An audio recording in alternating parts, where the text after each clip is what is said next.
Hello there everyone, and welcome back to Canine Cannibalism. Today we are going to be taking a look at The Woods Are Dark by Richard Laymon. Now, this book is the original version that the author wanted released, and that was subsequently denied by the publisher when it was originally released, and it has been restored and released in a final form that was intended originally by, I believe, his child, Laymon's child.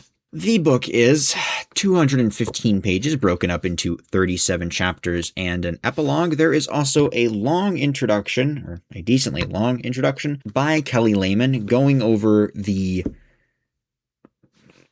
evolution of the book from original draft to poorly edited, chopped up, released by the publisher, to sitting in a box and in the attic for years or whatever, to Kelly Laymon putting the book together. I will give you a quick blurb. A familial group and two friends are kidnapped in a backwoods town and chained to a tree in the woods as a sacrifice to them.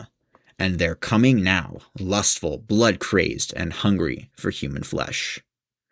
Dun, dun, dun. All right, we're going to be doing all of the normal stuff in this video. I will be giving you a content sample, a general review and ratings. Maybe just the ratings. I don't fucking remember.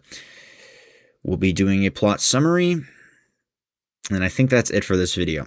So, if that sounds good, stay here. Skip around using the timestamps. Whatever the fuck you want. We're going to jump right into a content sample. If you are unfamiliar with the concept, because I think it's a mostly unique concept to my channel. It's just a trigger warning, kind of, except more robust, more fleshed out, more things that you wouldn't include in a trigger warning, but I include in order to give you a full picture of all of the horrible, heinous, gross shit that happens in the book. Kind of a novelty thing, all right? It's for people to point out and be like, ooh, that's disgusting, but that happens in the book. If you were to pick up a copy of The Woods Are Dark by Richard Laymon, specifically this version of the book, because I think the original version had a lot of shit with the familial group cut out. But if you were to pick up this version of the book, you would find all of the following. You have your bog standard gore, torture, mutilation, and death. And in this book, that does include cannibalism and a healthy dollop of genital mutilation. There is also sexual abuse in the book, including sexual assault and rape. Very, very graphic gang rape. There is child abuse, including physical abuse and sexual abuse, kind of. And then there's also child death. And to top it all off, there's general filth. The book is generally filthy, poor hygiene, uncleanly prose that gets across a feeling of grossness in a bunch of scenes. And that's it. So, we are now going to get into our review and ratings. If you're unfamiliar with my rating system, it's pretty much how every other fucking rating system in the world works. I take certain attributes, aspects of the book, and I rate them on a scale from 0 to 10. These first numbers are rated on a scale from 0 to 10, where 0 is really bad, 10 is really good, and 5 is completely mid. For The Woods Are Dark by Richard Laymon, your plot and plot direction is going to be a 4. Overall, it is fine. However, it kind of felt like the plot towards the middle and end stagnated for one of the groups of protagonists. And then also, like with the last book, there's just the whole thing of a group of people eating other people. Like, are we not worried about diseases, prion diseases? And then also, why is this group eating people when the woods are fully stocked with game? That's the them I was referring to, by the way, if it's not clear. That they're humans. It's a group of humans eating other humans. Just like, why? It's kind of touched on, but also it's kind of fucking stupid. Whatever. Again, as I said in the last video, suspension of disbelief. In this book, you got to suspend a little less disbelief than you do in Tender as the Flesh, even though Tender as the Flesh is the one that's more grounded in reality, if you can fucking believe that. Tone, it's going to be a 5 out of 10. I didn't really notice it. It was perfectly fucking serviceable. I had no issues. I didn't notice anything bad. Didn't notice anything good. Yada, yada, blah, blah. Your characters and character development is going to be a 3 out of 10. One of the characters had a similar issue to the one Martha did in Body Rides, also by Richard Laymon, and that she was far too willing to be put into sexual situations, seemingly just to make the book horny. Now, Laymon is renowned for his rumps bouncing and titties jiggling and just general horniness in his books, so that's kind of to be expected. I just still expect a little better than just the woman is a sex object. I generally expect the characters to maybe be fleshed out a little more, maybe explain why she's so willing to just give herself over to this random guy. You know, whatever. Because that's practically what she does. She practically just gives herself over to him, like in the very literal sense of that phrase. She gives herself to him. So, whatever. The other characters felt shallow overall and didn't seem to be developed as the story continued. There's one character who changes quite a bit. He starts the story in one mental state and ends it in a completely different mental state. And it kind of feels like he jumps from one to the other. It doesn't seem like a gradient like it should be. There's not really a defining moment either where he could have jumped. It just kind of seems like he does it off page a little bit. It's not that big of a deal, but overall, again, characters felt like they could have been fleshed out a little more. And just, the issue with one of the main female protagonists, just really, we're just not going to develop that aspect of her. Whatever.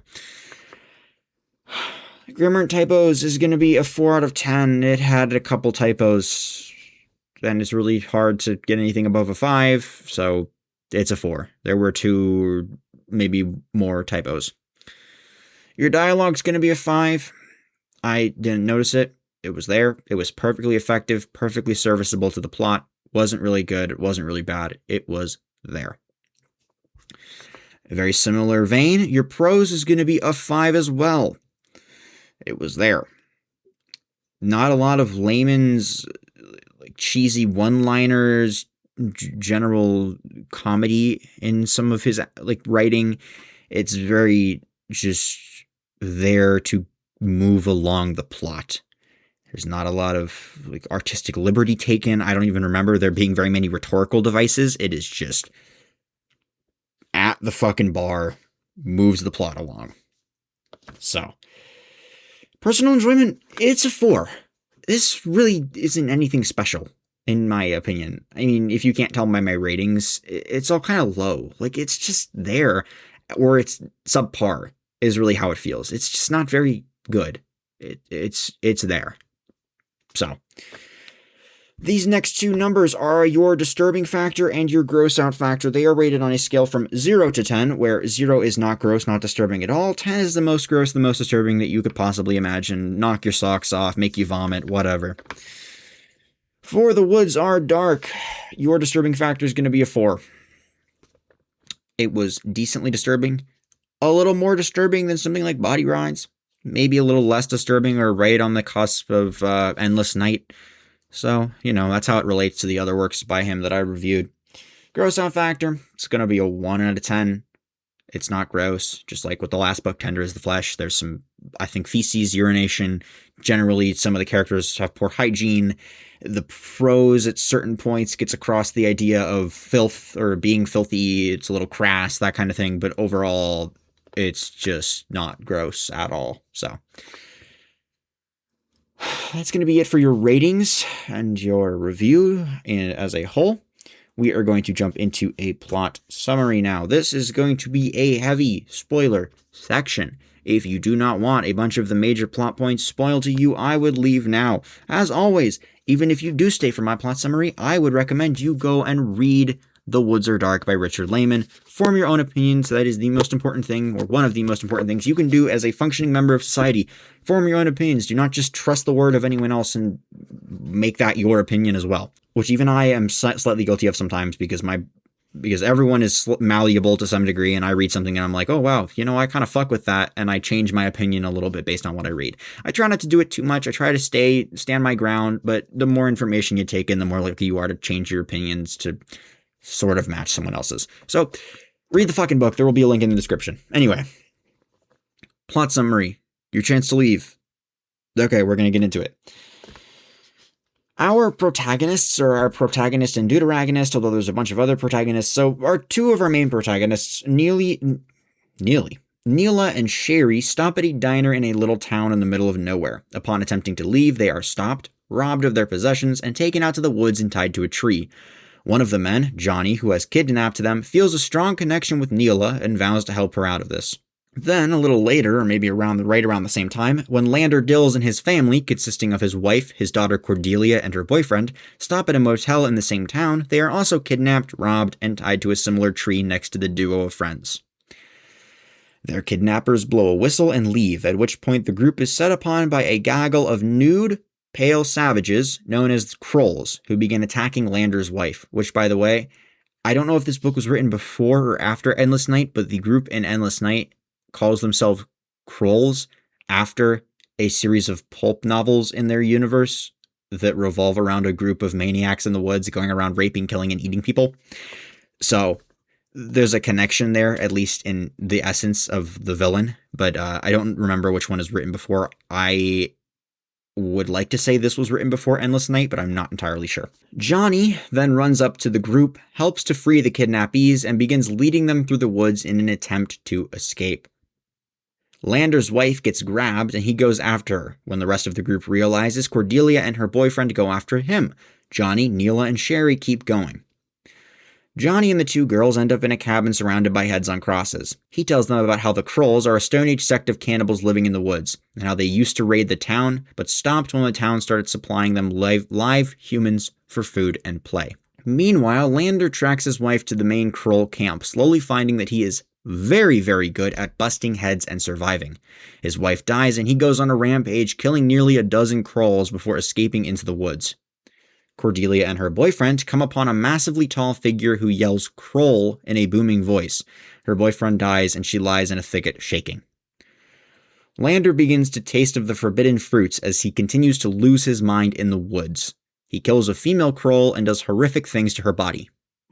Cordelia is found by a group of Krull children, one of them a girl of the species known as a Tern, or a woman initiated into the group to expand the genetic pool.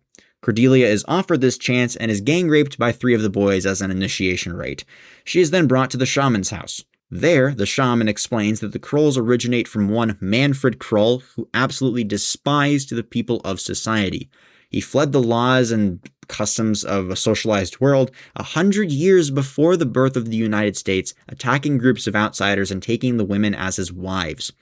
His children grew up like him, and one day after his son fucked his most beautiful wife, he became enraged and killed everyone around him, tearing the heads from their bodies and taking them away. Ever since, the Krulls have lived in fear of their endlessly evil progenitor, who seems immortal. Everyone who has tried to kill him has met a horrific fate, and he is the being that chased Cordelia on the night previous. The cabin is also his, the one with all of the heads. Lander continues savaging his way through the woods, and Cordelia is inducted into the Krulls on threat of horrific death should she betray them. She is given the task of going to the cabin, killing Johnny, and making the other women leave with her so that they may also join the Krulls. She attempts this feat and fails, running into the crosses and playing dead. Johnny is injured during the skirmish, and Sherry runs into the woods with her gun, attempting to make it to civilization and get a rescue party together. Johnny and Neela manage to kill Manfred Krull when he returns to his cabin. They are then allowed safe passage out of the woods by the shaman. Cordelia waits in the crosses until Sherry, in a helicopter, lands next to the cabin.